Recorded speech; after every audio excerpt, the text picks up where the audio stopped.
Bonjour, c'est Angélique de Musique au Bac.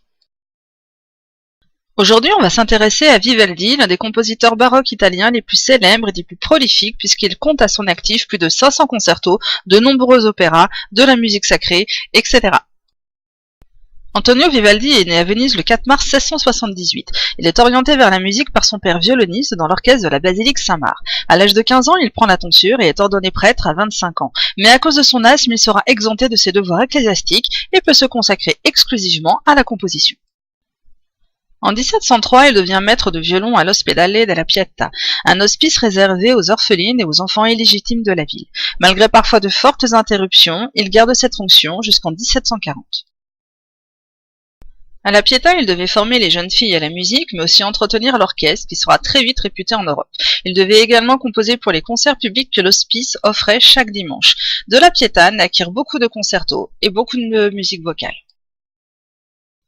Très rapidement, Vivaldi se fait connaître comme compositeur. Après avoir fait publier 2 de ses premiers recueils de trios et de sonates à Venise, il conclut un important contrat avec un éditeur d'Amsterdam qui lui permet de diffuser ses œuvres dans toute l'Europe.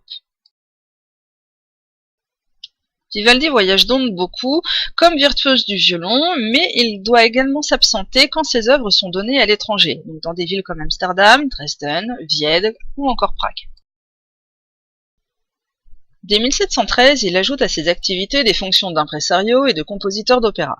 Dans le domaine de l'opéra notamment, il obtient rapidement une autorité suffisante pour susciter des rivalités. Au fil des années, Vivaldi avait atteint une telle renommée internationale que les touristes passant par Venise cherchaient à tout prix à rencontrer le prêtre roux, tel qu'on l'avait surnommé à son époque. Pourtant, Vivaldi s'éclipse dans les dernières années de sa vie. Après s'être fait expulser de Ferrare en Italie et des opéras peu rentables, il perd son public. Durant un séjour à Vienne, il tombe malade et meurt dans la misère. Son corps est enterré dans une fosse commune.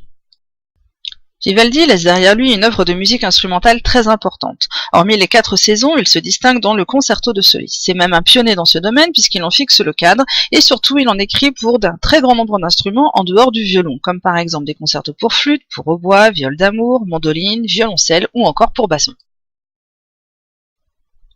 Sur le plan dramatique, il laisse environ 90 opéras qu'il a écrits ou auxquels il a participé partiellement. Les sujets sont divers et variés, allant aussi bien du récit profane au récit féerique en passant par l'histoire biblique. L'activité de Vivaldi fut d'une profonde envergure et pourtant son œuvre ne fut redécouverte qu'au début du XXe siècle.